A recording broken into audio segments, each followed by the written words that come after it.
e que vão a trazer a súmula e que vieram trazer o que se percebia pouco mais ou menos naquela altura. Isto muito para mim, da minha forma de estar. Portanto, nesta relatividade é que eu me encontro e posso-vos dizer, Deus na minha cabeça não cabe. Portanto, se me disser que posso seguir um Deus único de Israel, seguimos todos o Deus de Israel por amor. Segundo Jesus, um judeu brilhante, posso também dizer que tenho as outras doutrinas cristãs ou não cristãs que me ajudam nesse Deus, perfeitamente de acordo. Mas que tudo isto resume Deus, para mim é uma falta. Não posso aceitar. E se no Santo Espírito não se ora a Deus, eu sigo o meu próprio caminho. Porque eu não estou nesse caminho. Porque eu acho que se está a passar, e agora tenho que dizer, está-se a passar por uma obsessão coletiva. Porque as pessoas leem psicografias, não têm nada contra as psicografias, desde que elas sejam de jeito. Agora, o que se passa é que há trabalhos mediúnicos que nada em Allan Kardec diz, nada, isto não era doutrina, que os trabalhos mediúnicos se sobrepõem nem aos evangelhos, nem ao próprio Deus. Não há médiuns infalíveis. Seja ele Cândido Xavier, seja ele quem for. Não há aqui deuses. Não somos politeístas. Somos seguidores do Deus de Israel, o Deus único. Eu não sou politeísta. E, portanto, eu não adoro o homem. Eu adoro a Deus, acima de todas as coisas, e convém dizer de caldo, lembra-te, Israel, que eu sou o Senhor teu Deus, que te tirou da terra da servidão. Nós estamos na terra da servidão. Nós ainda aguardamos o Deus que nos liberte da servidão, da nossa ignorância. E depois Jesus, depois no Deuteronômio, os mandamentos já são diferentes. Mas em Jesus, temos então uma advertência ainda maior. Ama esse Deus acima de todas as coisas. Eu não posso aceitar, de forma alguma, que me venham pôr médiuns acima de Deus, ou aumentando Deus. Não há infalibilidade à face da terra. E, portanto, o meu trabalho é como o daquele pastor, meu amigo, que diz: oh, Margarida, eu quero só que as pessoas vão para Deus. Na minha fraca física, eu sinto-me dar uns tempos esta parte a pregar a Deus. Porque, vamos lá ver, pode parecer ridículo, e eu sinto-me tanto ridículo nisto, estou cá muito em baixo, pelos meus defeitos, estou cá muito em baixo. Mas é a Deus que eu quero ver que as pessoas descubram Deus. O resto é um pouco paisagem. O resto é um pouco paisagem. Porque somos todos irmãos. As religiões abrâmicas que se dizem monoteístas, e que hoje há uma reflexão. Há a grande reflexão. Será que estão mesmo monoteístas?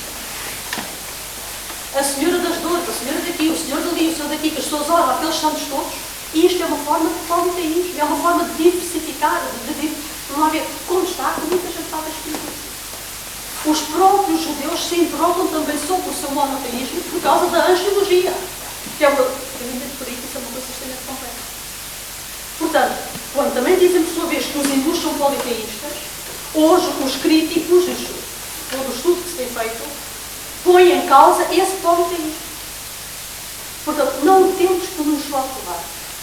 Eu penso que essencialmente temos é que perceber que o nosso caminhar tem que ser um caminhar para Deus e conforme com esse Deus. Portanto, lembra-te que eu te tirei da terra da servidão. E só a mim deves prestar, só a mim adorarás, não terás outros ídolos, não terás outros deuses, sou eu. Eu é que sou Deus verdadeiro. E, portanto, a grande mensagem que nós temos é esta.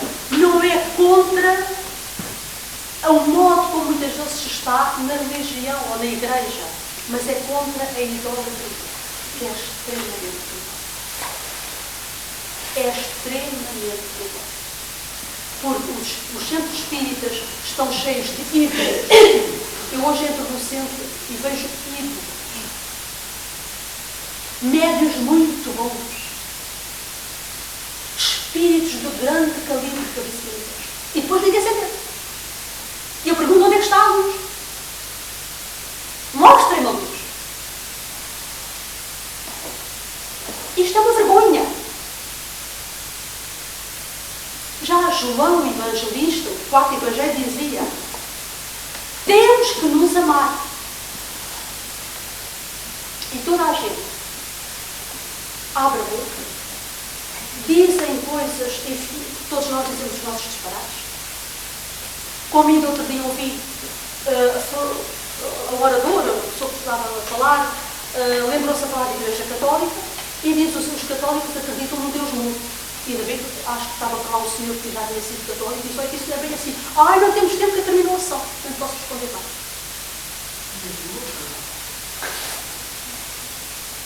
Portanto, não há ninguém que siga o Deus.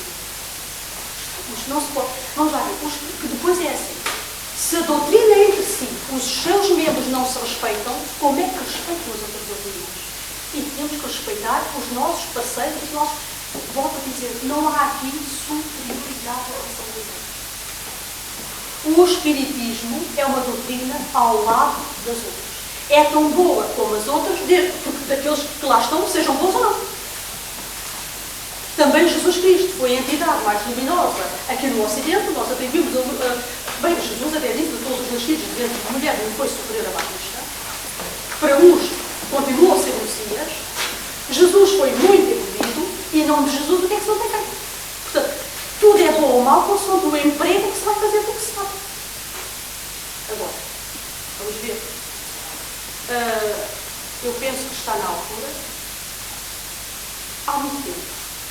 Nota-se já a separação dos adultos dos pequenos. E nota-se já aquelas pessoas que trabalham abnegadamente, que trabalham com amor, que trabalham de uma forma mais desinteressada e mais simples, de todas aquelas pessoas que se querem fazer ouvir, de discursos, enfim, que se fazem, que as pessoas não entendem. Depois elogiam-se uns aos outros. E eu penso que estamos numa obsessão coletiva. Tenho essa vocação que dizer, porque eu vejo no centro hoje e as pessoas vão lá e têm que ter carinho, têm que ter afeto, têm que estar ido ao outro, compreender o outro, perceber o outro. Enfim, se isto falhando, falha. Portanto, perceber Jesus, perceber este Deus à nossa dimensão, perceber a nossa dimensão, e seguirmos a Deus acima de todas as coisas. Eu penso que quem por Deus anda por Deus acaba, não é nada que a minha não faz. Se procurarmos Deus, é Deus que nós temos. Nos Evangelhos é posto na boca de Jesus precisamente isto: qual de vocês, que se um filho lhe pede um peixe, vocês lhe dão uma serpente, ou se pede um pão e lhe dão uma pedra, o que não fará por vocês o Pai que está no céu. Portanto, o perdão, este é um dos aspectos de colisão com o judaísmo na altura, foi precisamente isto: é que o perdão de Deus, segundo Jesus, não vem pela prática da tradição, vem pela natureza do coração de Deus. E muitas vezes nós podemos cumprir com determinadas tradições, mas temos ou não temos uma afinidade com aquilo que estamos a fazer. Ou seja, há uma dicotomia entre aquilo que é a prática exterior da fé e aquilo que é a interioridade do ser humano, aquilo que não se vê. Por isso é que ele diz: quando quiseres orar, fecha-te e ora. Porque há uma dimensão que aparece, digamos que é o aparecendo da nossa fé, mas também há um recolhimento e o escondido da nossa fé. E Deus vê esse que é escondido e que o outro não vê.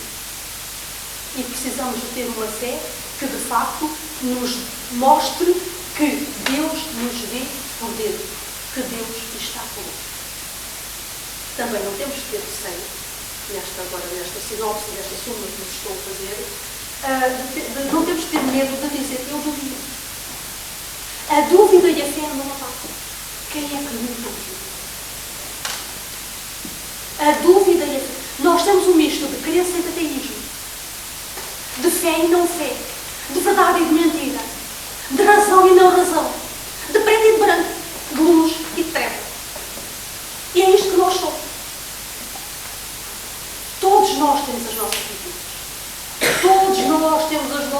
igreja onde foi filho. Quem é que não tem? Agora, não pode é chegar ao centro espírita e a pessoa dizer isto e você está com muito mal estrado para daqui agora. Isto é que não pode ser. Porque a pessoa que vai a um centro, ou quem está no centro, não pode pensar que tem a verdade no bolso. A verdade não é minha, a verdade é nossa. Porque cada um de nós é parte desta verdade. Eu não tenho a verdade toda comigo. Aliás, tenho muito pouco, você quer ter zero.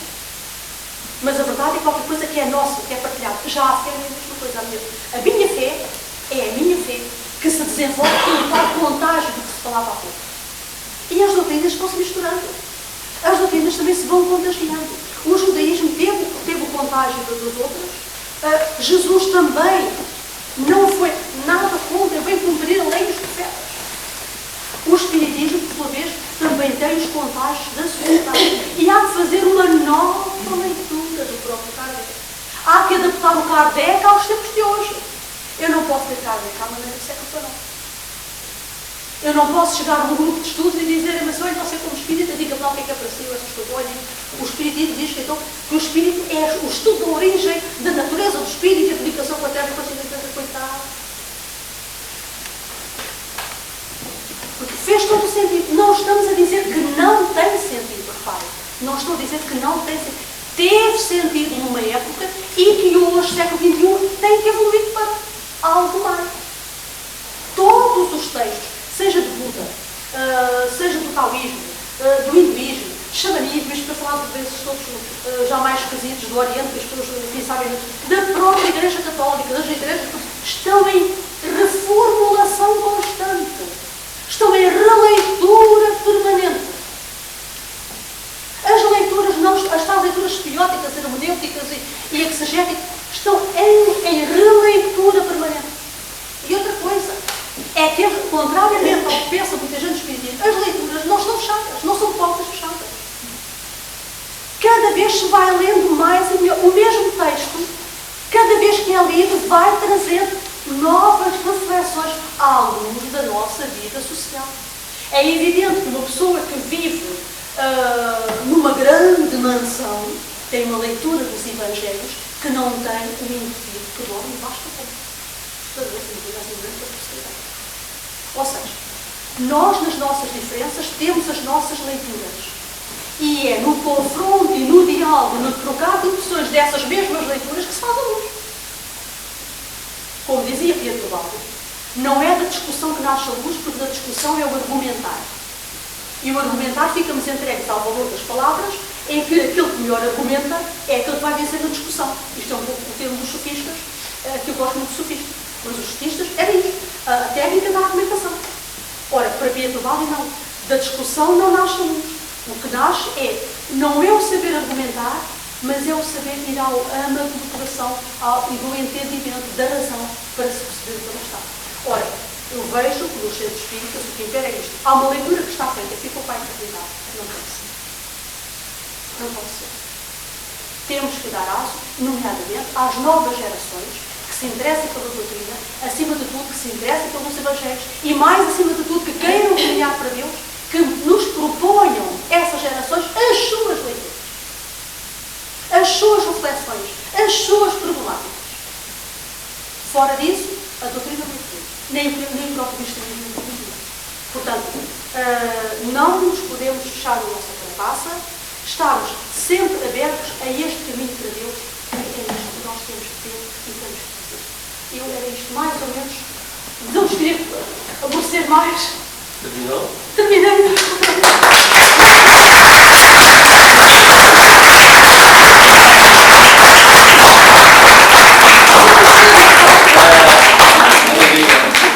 A Margarida não sabe, mas nós normalmente depois há um período de perguntas e respostas. Eu gostaria, eu estava a ouvir a Margarida e estava-me a lembrar daquele CD que eu dei ao grupo, o livro tem, alguns que vocês têm, do Frei Leonardo Boff, quando se encontra em Berlim com o Dalai Lama, em que a determinada altura alguém lhe pergunta ao Dalai Lama o que é espiritualidade. E o Dalai Lama espiritualidade é tudo aquilo que provoca em ti uma mudança interior. Eu acho que a Margarida acabou de dizer exatamente o que o Dalai Lama disse naquela célebre conferência que deu em Berlim. E alguém terá perguntado depois, então e a espiritualidade muda? E o Dalai Lama disse, a espiritualidade muda sempre. Corta de tal maneira o manto que se ajusta aos homens. Não cortes os homens para se ajustar ao homem. A Margarida acabou de dizer. Ou seja, esta evolução constante que temos que fazer. Temos que evoluir sempre e aprender.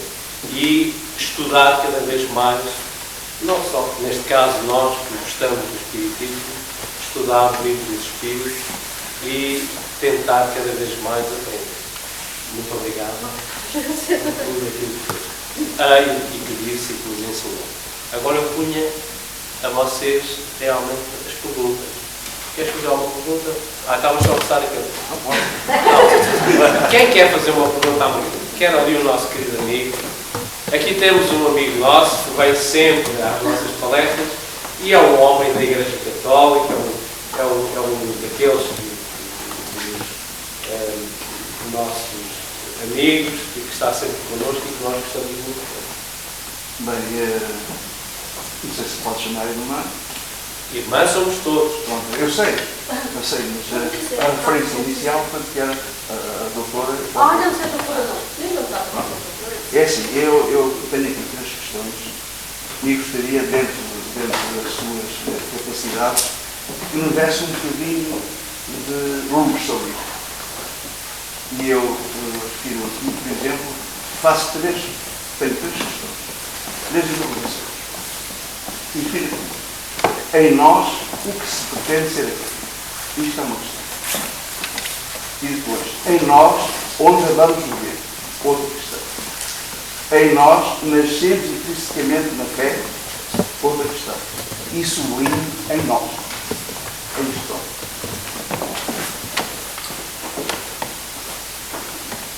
Onde nós vamos buscar a fé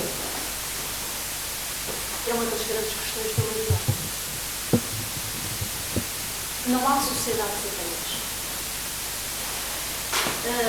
Nascemos portadores de muita coisa. De vontade, de desejo de alguma coisa, com um grande instinto de sobrevivência. Nascemos portadores de lei. E nascemos propensos, depois, entre muitas outras coisas pelas quais nós nascemos, propensos para modificar e aprender o que é a lei, o que é que nos pode ajudar a viver melhor. A fé, segundo a doutrina espírita, é o acreditar no homem em si mesmo. E aqui tem uma fé humana. Eu acredito que o homem é capaz de se modificar. Eu acredito que o homem é capaz de construir a sua própria felicidade. Eu acredito que aquele homem singular é capaz de se modificar ele mesmo, enfim, com a ajuda de outros. Enfim. Eu acredito em tudo que o homem possa fazer. E tenho fé que o homem faz. E depois temos a dimensão divina da fé. Que é, não quer dizer que se explique melhor, mas é aquele crer de que, independentemente daquilo que a vida nos possa trazer, independentemente do meu modo de vida, há uma força, chame-lhe o que quiser, que comanda. A minha fé é o meu infinitamente pequeno. Ou seja, se eu perguntar o que é que se passa na cabeça de um alfinete, toda a gente diz, não tem mais jeito de pensar. Pensa na cabeça de um alfinete. Na cabeça do alfinete, ninguém aqui vai dizer que se passa alguma coisa muito boa, porque é uma simples cabeça de alfinete. Mas se eu disser que só no nosso sistema solar, ou na nossa galáxia, melhor é, já não digas, até possível, no universo inteiro, que vem cá também na minha cabeça, o planeta Terra talvez seja do tamanho da cabeça do alfinete. E então eu começo a refletir. Na cabeça do alfinete passam-se coisas tão importantes que não passam na minha cabeça. Isto é, se eu não consigo compreender o que é o infinitamente pequeno que não cabe na minha cabeça, também não consigo compreender o infinitamente grande. Agora, que eu tenho uma noção, que não sei onde é que eu vou buscar, de que algo fez algo, de que algo construiu algo, de que eu não posso reduzir ou não me reduzo a uma matéria física, mesmo até na minha dimensão de fé humana, na minha crença de que o ser humano é capaz de fazer coisas espetaculares. Porque é que, por exemplo, quando há uma catástrofe, tudo se junta e dão cobertores, e dão comida, e dão roupa, e enfim, porque é que não se faz aquilo quando não há catástrofe com a mesma intensidade e a mesma força? Isso mostra que o ser humano é capaz de agir e de fazer. Eu digo que, mesmo não entendendo porque eu faço isso, eu sei que em mim há uma dimensão de que eu não entendo e a que eu chamo de divino. Eu não sei se aquilo que eu chamo de divino é divino, ou se é o divino por excelência, mas é o meu divino. É o meu divino, e é com esse divino que eu vivo. Isto é, eu acredito que algo existe superior. As provas da existência de Deus são tomadas aqui na Idade Média, que vinha precisamente nesta sequência da pergunta que está aqui no Cairo. Claro que qualquer pessoa diz, a prova não prova nada. Mas eu penso num ser acima do qual nenhum pode, maior do que aquele pode existir. Quer dizer, porque se eu pensar num ser acima do qual algo possa existir, é porque eu, por exemplo, é como na matemática, acrescento mais um. É um cálculo matemático em que se acrescenta mais um. E estamos no mais infinito porque acrescentamos mais um. E então Tomás de Aquino dizia, não, há um ser acima do qual nada mais pode ser acrescentado. Eu penso nisso. Claro que a minha fé é a minha grande pergunta existencial. Esta pergunta está horrível. Uma grande pergunta. Uma grande pergunta. Porque nós todos temos somos portadores dessa pergunta. Somos portadores dessa pergunta. E agora eu ponho agora a minha pergunta. E se eu soubesse a resposta? Tipo 3 e 2 5. Será que eu ficava contente com a resposta? A minha resposta seria sempre insatisfatória. Porque a pergunta é tão rica que não tem a resposta possível. Porque sempre que há a tal resposta, nós não, há o tal mais um. E o meu Deus é, ou a minha fé, que está a dizer, pergunta horrível, tal pergunta muito difícil, que é isto. Ainda que eu tivesse a resposta, vamos supor que eu tinha a resposta plena, é isto. Não é isso. Porque ficava sempre qualquer coisa que a pergunta é muito mais do que a resposta. A pergunta vai a uma de nós mesmos. Quem sou, de onde venho, porque é que estou aqui? Isso é para aqueles médicos que sabem tudo.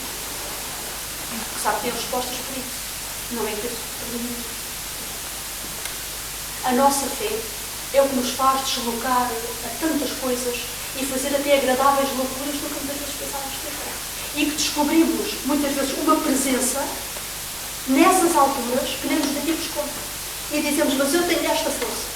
Eu tenho esta força, ponto e vírgula. Talvez aquela força me tenha sido dada naquela altura para fazer aquilo.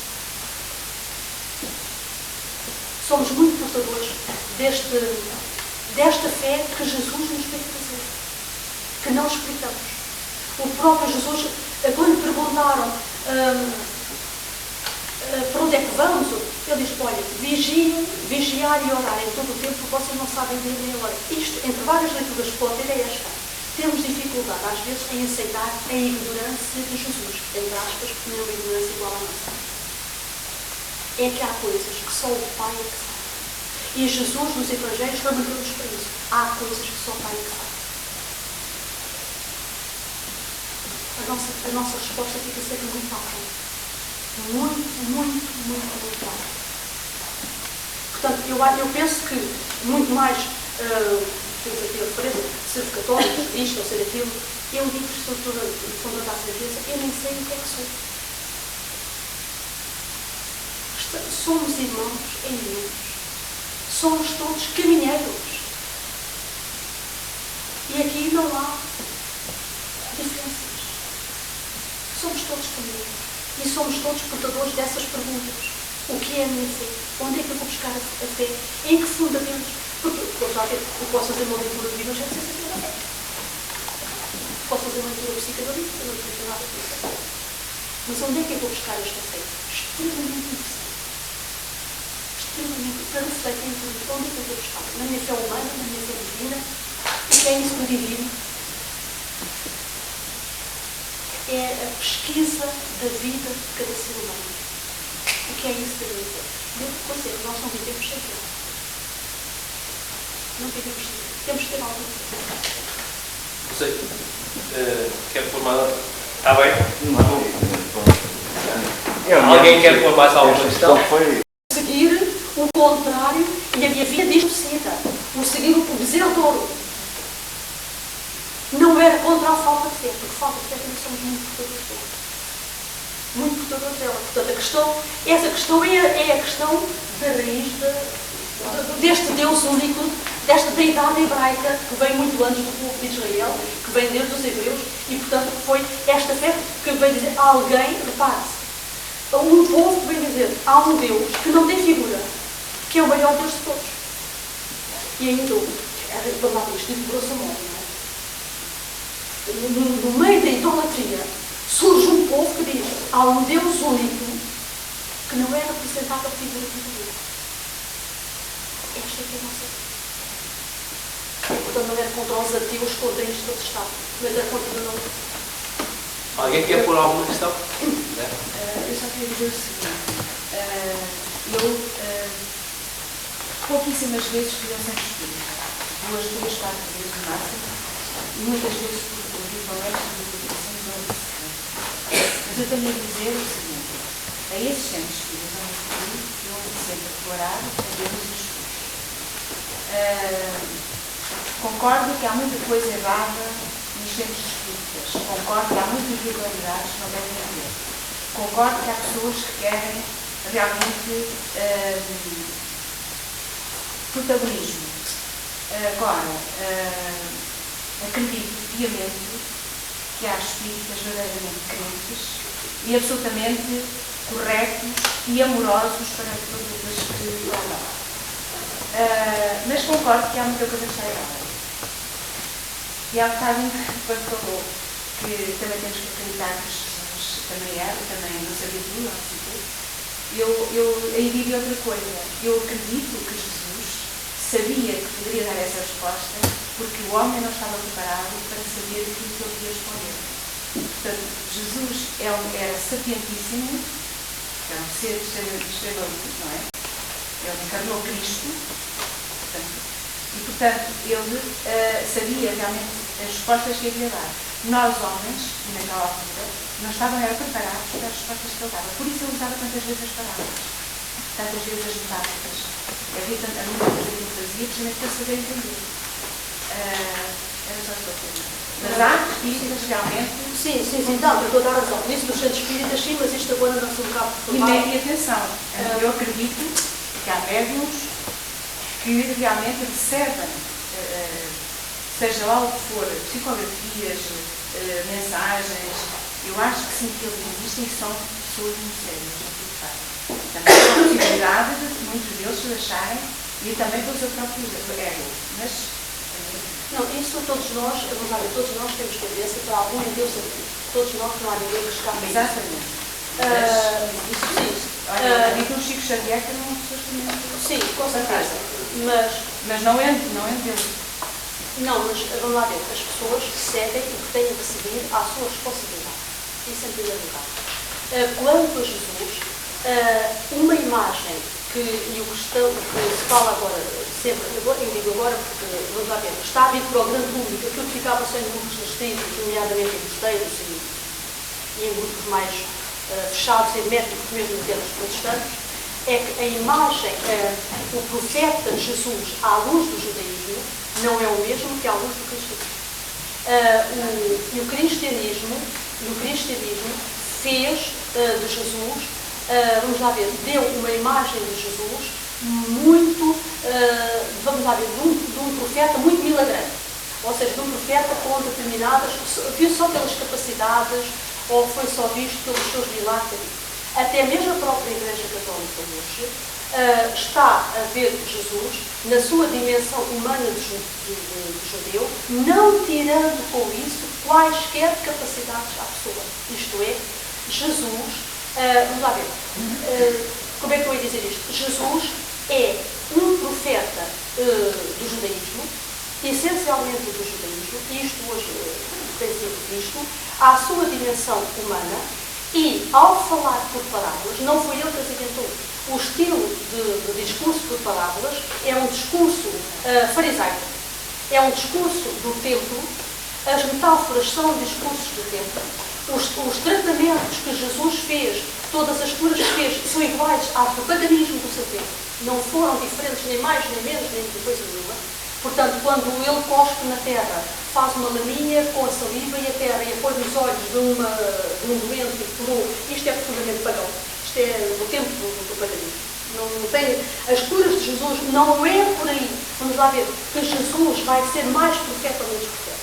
Não é por aí. Não é por aí.